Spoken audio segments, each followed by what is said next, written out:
Welcome to Sethupathi tax. அனைவருக்கும் வணக்கம். இன்னைக்கு சிவகங்கை மாவட்டத்தில் பார்த்தோம்னா ஒரு இளைஞர் படுகொலை செய்யப்பட்டுள்ளார். யாராலன்னு பார்த்தோம்னா கூலிப்படைன்னு சொல்கிறதா இல்லை காக்கி சட்டை போட்ட ஸ்பெஷல் டீம்னு சொல்கிறதான்னு எனக்கே தெரியல. ஒரு கேள்விக்குறி, நாமளே கன்ஃபியூஸ் ஆயிடுவோம். அப்படி பண்ணியிருக்காங்க. அப்பேற்பட்ட கொடூரமான தாக்குதல் நடைபெற்றிருக்கு.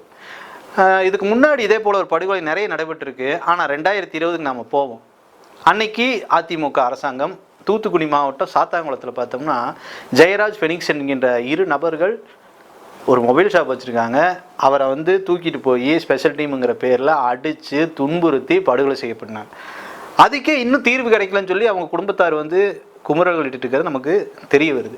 அந்த சம்பவமே இன்னும் நம்ம மனசுலேருந்து நீங்காத ரணமாக இருக்குது. ஆனால் அன்னைக்கு திமுக எதிர்கட்சியாக இருந்துச்சு. அன்னைக்கு பார்த்தீங்கன்னா திமுக ஆகட்டும், சிபிஐ ஆகட்டும், கம்யூனிஸ்ட் ஆகட்டும், விடுதலை சிறுத்தை ஆகட்டும், அவருடைய தோழமை கட்சியாக இருக்கக்கூடிய அனைத்து கட்சியுமே அவ்வளோ மிகப்பெரிய தமிழ்நாட்டுக்குள்ளே ஆர்ப்பாட்டம் பண்ணி ட்விட்டரில் ட்ரெண்ட் பண்ணி ஒரு ஹேஷ்டேகை கிரியேட் பண்ணி பெரிய லெவலில் கொண்டு போனாங்க. எதற்காக? 2 படுகொலை காவல்துறையினால் நடத்தப்பட்டதுன்னு சொல்லி. ஆனால் இன்னைக்கு அதே திமுக அரசாங்கம் வந்ததுக்கப்புறம் இந்த 4.5 வருடங்களில் சுமார் 20க்கும் மேற்பட்ட படுகொலைகள் நடைபெற்றுள்ளது. யாரை? இந்த காக்கி சட்டை போட்ட கூலிப்படையினர்னால. ஏன் நான் கூலிப்படைன்னு சொல்கிறேன்னா, ஒரு வழக்கு வருது. அந்த அஜித்குமார் என்கின்ற தம்பி திருப்புவனத்தை சார்ந்தவர். அங்கே இருக்கக்கூடிய மடப்புற காளியம்மன் கோயில் மிகவும் பிரசித்தி பெற்றது. அங்கே டெம்பரவரியாக ஒப்பந்த அடிப்படையில் ஒரு ஊழியராக இருக்கார், செக்யூரிட்டி வேலை பார்த்துட்டு இருக்காரு. மதுரையிலேருந்து 2 பெண்கள் என்ன பண்ணுறாங்க, அவங்களுடைய காரை பார்க் பண்ண சொல்லி ஒரு சாவியை கொடுக்குறாங்க. அந்த கார் சாவியை வாங்கிட்டு அவருக்கு வண்டி ஓட்ட தெரியல ஆக்சுவலாக. அப்போ பக்கத்தில் இருக்கக்கூடிய ஒரு நண்பரை கூப்பிட்டு பார்க்கிங் பண்ண சொல்கிறாங்க. சுமார் 1 மணி நேரம் கழித்து அந்த பக்தர்கள் வராங்க. வந்ததுக்கப்புறம் சாவியை ஒப்படைக்கிறாங்க. அவங்க கிளம்பி போயிடுறாங்க. அவங்களுடைய உடைமைகள் காணும்னா அப்போவே அந்த வண்டியில் பார்த்துருக்கலாம், செக் பண்ணியிருக்கலாம். ஆனால் அவங்க என்ன பண்ணுறாங்க, குறிப்பிட்ட தூரம் போனதுக்கப்புறம் இந்த மாதிரி 10 பவுன் செயினை காண, 2500 காசை காணன்னு அவங்க தேடினதாகவும் அதுக்கப்புறம் போய் காவல் நிலையத்தில் புகார் கொடுத்ததாகவும் சொல்கிறாங்க. சரி, புகார் கொடுத்துட்டாங்க. அப்போ அந்த காவல்துறை என்ன பண்ணியிருக்கணும்? வரணும், அந்த அஜித்குமார் என்கின்ற நபரை விசாரிச்சிருக்கணும். விசாரித்து அவன் மேலே அப்படி இந்த தவறுதல் நடந்திருந்தால் ஒன்று ரெக்கவரி பார்க்குறதுக்கு என்ன வழியோ அதில் ஈடுபட்டிருக்கணும். அதை விட்டுட்டு நமக்கு ஏதாவது ஒரு சின்ன பிரச்சனை வருதுன்னு வைங்க, ஒரு கொடுக்கல் வாங்கல் பிரச்சனை வருதுன்னா, ஏரியாக்குள்ளே பிரச்சனை தான், ஏரியாக்குள்ளே ஏதாவது ஒரு பெரிய நபர் இருப்பார், அவர் ரவுடியாக இருக்கலாம், இல்லை கவுன்சிலராக இருக்கலாம். அவர்கிட்ட போய் நம்ம சொல்லுவோம், ஐயா இந்த மாதிரி நான் ஒரு 10 லட்ச ரூபா பணம் கொடுத்தேங்க, தரமாட்டேங்கிறான். கொடுத்தது என்னவெல்லாம் இதாங்க ஆதாரம்னா, சரி நான் வசூல் பண்ணி தரேன், எனக்கு ஒரு 20% வேணும், 25% வேணும்பாங்க.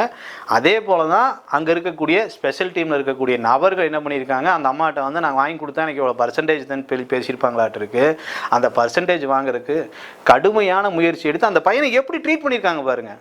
ஒரு மண் சட்டியில் என்னவெல்லாம் போட்டால் அந்த உடம்புல காந்துமோ, மிளகாத்தூள், வரமிளகா கண்டதெல்லாம் போட்டு அவனை நிர்வாணமாக ஜட்டியோடு நிற்க வச்சு பின்னங்கை கட்டப்பட்டு அந்த புகையெல்லாம் போட்டிருக்காங்க. அந்த புகையோட குமுறல் தாங்க முடியாமல், வலி வேதனை தாங்க முடியாமல் அந்த பையனை அவ்வளோ கொடுமைப்படுத்தியிருக்காங்க.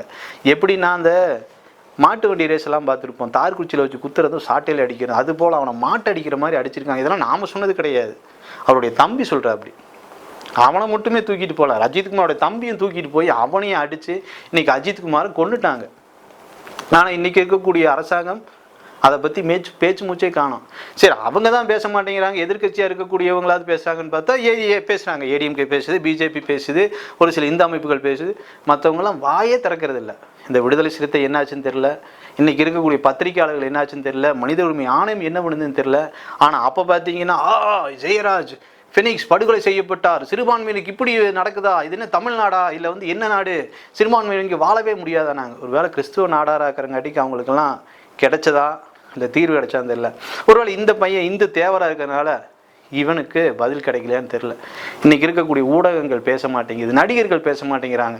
அன்றைக்கி பார்த்தீங்கன்னா அத்தனை நடிகர்களும் குரல் கொடுத்தாங்க. அது குறிப்பாக அந்த சத்யராஜ், சிவகுமார் பையன் சூர்யா, சிவகார்த்திகேயன், விஷ்ணு, அவங்க இவங்கன்னு சொல்லி பார்த்தா, விஷால்னு பார்த்தோம்னா அத்தனை பேருமே பேசினாங்க.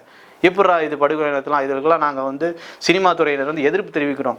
சினிமா துறை எதிர்ப்பு தெரிவிக்கணுங்கிற நம்ம ஏன் கேட்குறோன்னா, அவங்கெல்லாம் குரல் கொடுத்தாங்கன்னா இன்றைக்கி இந்தியா லெவலில் அது தெரிய வரும். அஜித்குமார் என்கின்ற ஒரு தமிழ்நாட்டை சேர்ந்த சிவகங்கை மாவட்டத்தை சார்ந்த ஒரு நபர், ஒரு இளைஞன், அவன் வீட்டுக்கு அவன் தான் வாழ்வாதாரம், அவங்க அப்பா இறந்து தவிக்கக்கூடிய அந்த குடும்பத்திற்கு அவன் தான் வேலைக்கு போய் சம்பாதிச்சு கொடுத்துட்டு இன்றைக்கி அவனை கொண்டுட்டாங்களே அப்படின்னு தெரிய வரும். நம்ம அந்த தெரிய வரைக்கும் முயற்சி பண்ணாதான் இனி இது போன்ற படுகொலைகள் நடக்காது. ஆனால் இன்றைக்கி இருக்கக்கூடிய நடிகர்கள் என்ன பண்ணுறாங்க, வாயில் மிச்சர் வச்சுட்டு இருக்காங்களா, இல்லை வேறு ஏதாவது வச்சுட்டு இருக்காங்களான்னு தெரியல, அமைதியாக இருக்காங்க.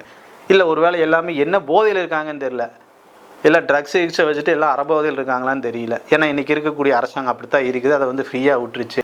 இன்றைக்கி இதை பற்றி விவாதம் பண்ணுறதுக்கு எந்தவித ஊடகங்களும் தயாராகலை.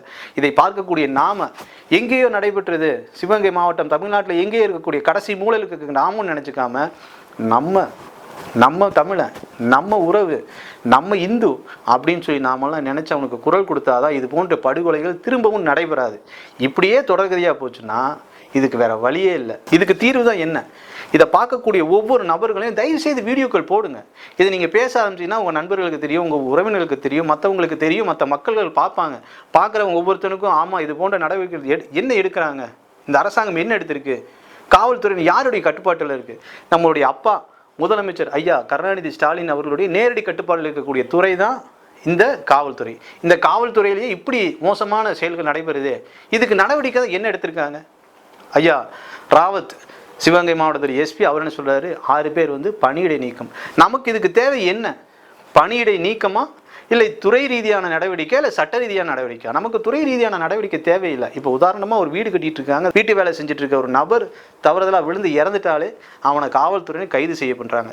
ஆனால் இன்னைக்கு ஒரு இளைஞனை விசாரணை என்கின்ற கூட்டிட்டு போய் அவனை படுகொலை செஞ்சுருக்காங்க. அதுக்கு இந்த அரசாங்கம் என்னதான் சொல்லுது? அதை பற்றி பேச்சு மூச்சே இல்லை. நமக்கு தேவை துறை ரீதியான நடவடிக்கை இல்லை, சட்ட ரீதியான நடவடிக்கை. அந்த கூலிப்படை போல செயல்பட்ட அந்த ஸ்பெஷல் டீம் காவல்துறை உடனடியாக கைது செய்து அவர்கள் மீது கொலை வழக்கு பதிவு செய்ய வேண்டும் என்பது அகில பாரத இந்து மகாசபாவின் கோரிக்கையாக உள்ளது. இது வந்து தொடர்ந்துக்கிட்டே போகக்கூடாது. தொடர்ந்துக்கிட்டே போச்சுன்னா இப்போ நம்ம ஒன்றும் இல்லைங்க, அந்த குடும்பத்துக்கு யார் சம்பாதிச்சு போடுவா? வேலைக்கு போய் சம்பாதிச்சு கொடுத்தே அந்த பையன் அஜித்குமார் தான்.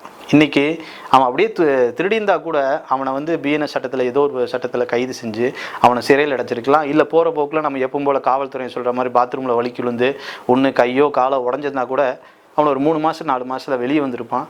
அவன் நல்லா இருந்திருப்பான். கேஸை நடத்திட்டு உண்மையான அவன் அரசாங்கமாகட்டும் இல்லை சட்ட ரீதியாக அவன் மேல் நடவடிக்கை எடுத்துருக்கலாம். இன்றைக்கி ஒரு உசுறு போச்சு. இது தொடர்கதையாக இருந்தால் இந்த காவல்துறையின் மேலே மக்களுக்கு இருக்கக்கூடிய நம்பிக்கையே போயிடும். இவங்க இது போன்ற கடுமையான நடவடிக்கை எங்கே எடுக்கணும்? இன்றைக்கி 6 வயசு பிள்ளையை கற்பழிக்கிறான், 80 வயசு கிளவியை விட மாட்டேங்கிறான். அவன் மேலே என்ன நடவடிக்கை எடுத்திருக்க? இன்றைக்கி ஸ்டாம்புங்கிறான், அதுங்கிறான், இதுங்கிறான், கொக்கைனுங்கிறான், மெத்தப்பண்ணங்கிறான். காலேஜ் பசங்களாம் சீரழிஞ்சிட்ருக்காங்க. அதுக்கு இந்த காவல்துறை என்ன நடவடிக்கை எடுத்திருக்கீங்க? கடுமையான நடவடிக்கை அவன் பேரில் எடுத்திருக்கணுமா இல்லை இவன் பேரில் எடுத்திருக்கணுமா? உங்களுக்கு எவ்வளவோ வேலைகள் இருக்குது. மக்களை காக்க வேண்டியது நீங்கள். ஸ்காட்லாண்ட் யார்டுக்கு எடுத்து தமிழ்நாடு போலீஸ் தான் மிகச்சிறந்த போலீஸ்ன்னு சொல்கிறாங்க. ஆனால் நீங்கள் சாமி படத்தில் வந்து நான் போலீஸ் இல்லை பொறுக்கின்னு சொல்கிற மாதிரி இது போன்ற சம்பவத்தில் ஈடுபட்டு பர்சன்டேஜுக்காக வேலை செஞ்சிட்ருக்கீங்க. இதெல்லாம் வந்து யார் சொல்லுவா, யார் கண்டிப்பாக? உங்களுக்கெல்லாம் என்றைக்கு தான் வந்து மக்களுக்கு மட்டும்தான் சட்டமா? அப்போ உங்களை போன்ற காவல்துறையினருக்கு இந்த சட்டம் கிடையாதா? நீங்கள் என்ன வேணால் செய்யலாமா? அப்போ வந்து நீங்கள் லைசன்ஸ் வாங்கிட்டு நீங்கள் ரவுடித்தனம் பண்ணுறீங்க, லைசன்ஸ் வாங்கிட்டு நீங்கள் வந்து மக்களை கொள்ளலாமா? இதுதான் போலீஸ் ஆட்சி நடக்குதா இல்லை மக்களாட்சி நடக்குதா? தயவுசெய்து மக்களே புரிந்து கொள்ளுங்கள், தெளிந்து கொள்ளுங்கள். நம்ம இப்படியே இருந்தோம்னா மக்களாகிய நாம் பயந்து ஒடுங்கி நம்மளால் நிம்மதியான வாழ்க்கையை வாழ முடியாது. இது தொடர்கதையாக ஆகவே கூடாது. எங்கேயோ நடந்த படுகொலை கிடையாது, நீ வாழக்கூடிய தமிழ்நாட்டில் நடந்திருக்கு. தயவுசெய்து இதை பார்க்கக்கூடிய ஒவ்வொருவரும் நீங்களும் வீடியோக்கள் போட்டு இந்த வீடியோக்களை மூலிமா உங்களுடைய எதிர்ப்பை தெரிவிக்க வேண்டும் என கூறி நன்றி கூறி விடைபெறுகிறேன். ஜெய் ஹிந்த்.